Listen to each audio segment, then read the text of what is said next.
Hi friends, இன்னைக்கு நம்ம Nisha cooking சேனல்ல ஒரு சூப்பரான ஈவினிங் ஸ்நாக்ஸ் பிரெட் பாக்கெட். இது வந்து சீஸோ பன்னீரோ வச்சு நான் செஞ்சுருக்கேன். நல்லா சூப்பரான டேஸ்டியான இந்த பிரெட் பாக்கெட்டு ஈவினிங் டைமில் குழந்தைங்களுக்கு கொடுக்க சூப்பரான ஸ்நாக்ஸு. உள்ள ஸ்டப்பிங் வச்சு இந்த பாக்கெட் ஆட்டம் பண்ணி கொடுத்தோன்னா கடையில் வாங்குகிற எஃபெக்ட் இருக்கும், அவங்களுக்கு நல்லா விரும்பி சாப்பிடுவாங்க. இதே போல் நீங்களும் ட்ரை பண்ணி பாருங்கள். வாங்க இது எப்படி செய்யலாம்னு பார்க்கலாம். அதுக்கு முன்னாடி எங்கள் சேனல் லைக் பண்ணுங்கள், ஷேர் பண்ணுங்கள், சப்ஸ்கிரைப் பண்ணுங்கள், பெல் பட்டன் ஆன் பண்ணுங்கள், கமெண்ட் பண்ணுங்கள் எப்படின்னு சொல்லிட்டு வாங்க இந்த ரெசிபியை செய்யலாம். பன்னீர் சீஸ் பாக்கெட் செய்கிறதுக்கு ஃபஸ்ட்டு நம்ம பன்னீரை துருவி எடுத்துக்கலாம். துருவி எடுத்தாலும் சரி, இல்லை மசிச்சு எடுத்தாலும் சரி.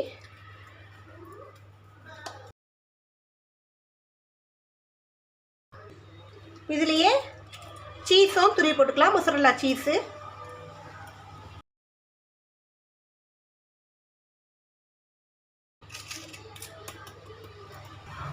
இதுலேயே ஒரு 3 பூண்டு பல் துருவி போட்டுக்கலாம்.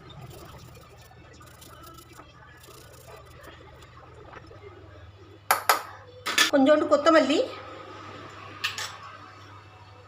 ஒரு 2லேருந்து 3 பச்சை மிளகா பொடியாக நறுக்கி வச்சுருக்கேன், இதையும் போட்டுக்கலாம். காரம் உங்களுக்கு எந்த அளவுக்கு வேணுமோ அந்த அளவுக்கு யூஸ் பண்ணிக்கோங்க. கொஞ்சோண்டு சின்ன சைஸ் குட்டியாக ஒரு வெங்காயம் கட் பண்ணி வச்சுருக்கேன், அதுவும் போட்டுக்கலாம். அதோடையே கேரட் கொஞ்சோண்டு கட் பண்ணி வச்சுருக்கேன், அதுவும் போட்டுக்கலாம்.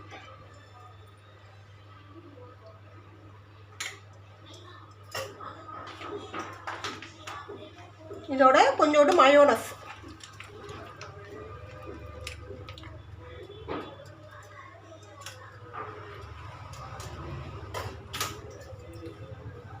இதுக்கு தேவையான அளவு உப்பு போட்டுக்குங்க.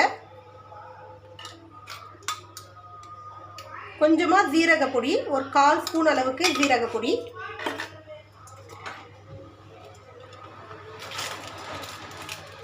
சாட் மசாலா கொஞ்சோண்டு, எந்த அளவுக்கு உங்களுக்கு டேஸ்ட்டுக்கு தேவையோ அந்த அளவுக்கு போட்டுக்குங்க.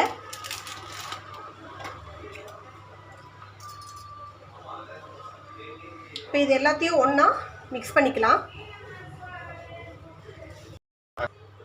இப்போ இது எல்லாத்தையும் மிக்ஸ் பண்ணி வச்சு இது ஒரு பக்கமாக இருக்கட்டும். அப்படியே அடுத்த ப்ராசஸ் பார்ப்போம்.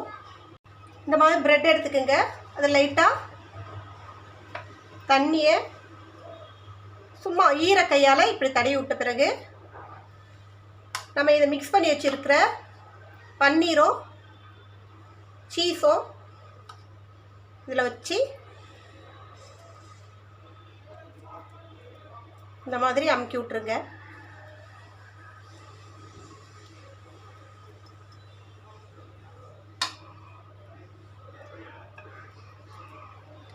இப்போ இதுக்கு மேலே இன்னொரு ப்ரெட்டை அதே போல் ஈரக்கையால் லைட்டாக தண்ணியை ஊற்றி இதை நல்லா இப்படி ப்ரெஸ் பண்ணி விடுங்க. இப்போது ஏதாவது ஒரு கிண்ணி இல்லை கிளாஸ் இருந்துச்சுன்னா அதால் இதை கட் பண்ணுங்க.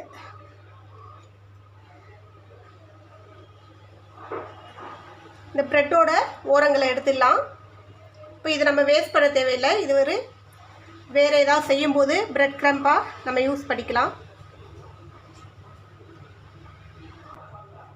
இப்போ இது இந்த மாதிரி வந்துருச்சு இல்லைங்களா? இதை ஃபுல்லாக நல்லா தண்ணியை வச்சு க்ளோஸ் பண்ணிக்கிங்க.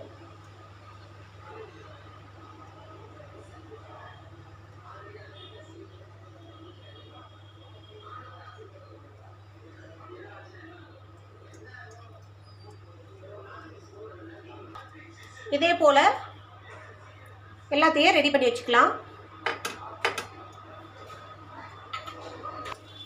கொஞ்சோண்டு மைதா மாவு எடுத்து உப்பு போட்டு இந்த மாதிரி கொஞ்சம் தண்ணியாக கரைச்சி வச்சுக்கோங்க. ரொம்ப திக்காகவும் இல்லாமல் ரொம்ப தண்ணியாகவும் இல்லாமல் இந்த அளவுக்கு இருந்தால் போதும். இப்போது இந்த கரைச்சி வச்சுருக்க மைதா மாவு கலவையில் இந்த ப்ரெட் பாக்கெட்ஸை போட்டு அடுப்பில் பேன் வச்சு எண்ணெயை ஊற்றி அதில் போட்டுருங்க. ஃப்ரை பண்ணி எடுக்கலாம். நல்லா டேஸ்டியாக சூப்பராக இருக்கும்.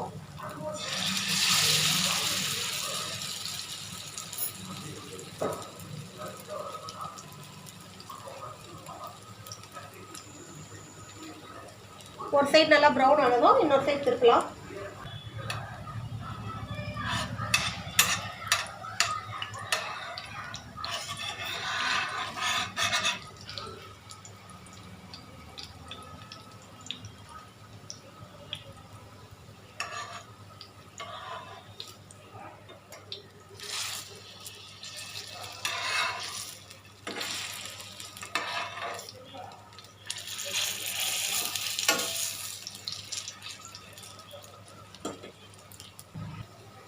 2 சைடும் நல்லா ப்ரௌன் ஆனதும் நம்ம இதை எடுத்துடலாம்.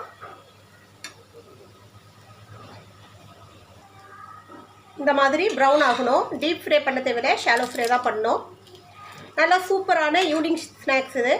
குழந்தைங்க வந்து ஸ்கூலை விட்டு வரும்போது நம்ம இந்த மாதிரி கொஞ்சம் ஹெல்த்தியான ஸ்நாக்ஸு வீட்டிலே செஞ்சு கொடுத்தோன்னா இது அவங்களுக்கு பார்க்கும்போது கொஞ்சம் டிஃப்ரெண்ட்டாக இருக்கும். அதை இப்போ அவங்க வந்து கடையில் வாங்கி சாப்பிட்ற மாதிரி இருக்கணும். அந்த மாதிரி நம்ம செஞ்சு கொடுத்தோன்னா விரும்பி சாப்பிடுவாங்க.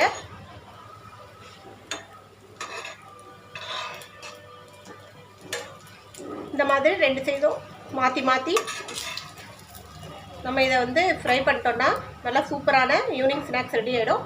இதே போல் மற்ற எல்லாத்தையும் நம்ம ரெடி பண்ணிக்கலாம். இந்த மாதிரி நீங்களும் ட்ரை பண்ணி பாருங்கள். நல்லா சூப்பராகவும் டேஸ்டியாகவும் இருக்கும். ஈவினிங் டைமில் குழந்தைங்களுக்கு கொடுக்க நல்ல ஹெல்த்தியான ஒரு ஸ்நாக்ஸு. இன்னொரு ரெசிபியோடு உங்களை சந்திக்க வரை உங்களிடம் விடைபெறுவது உங்கள் நிஷா. எங்கள் வீடியோ கடைசி வரைக்கும் பார்த்தவங்க அனைவருக்கும் மிக்க நன்றி. பாய்.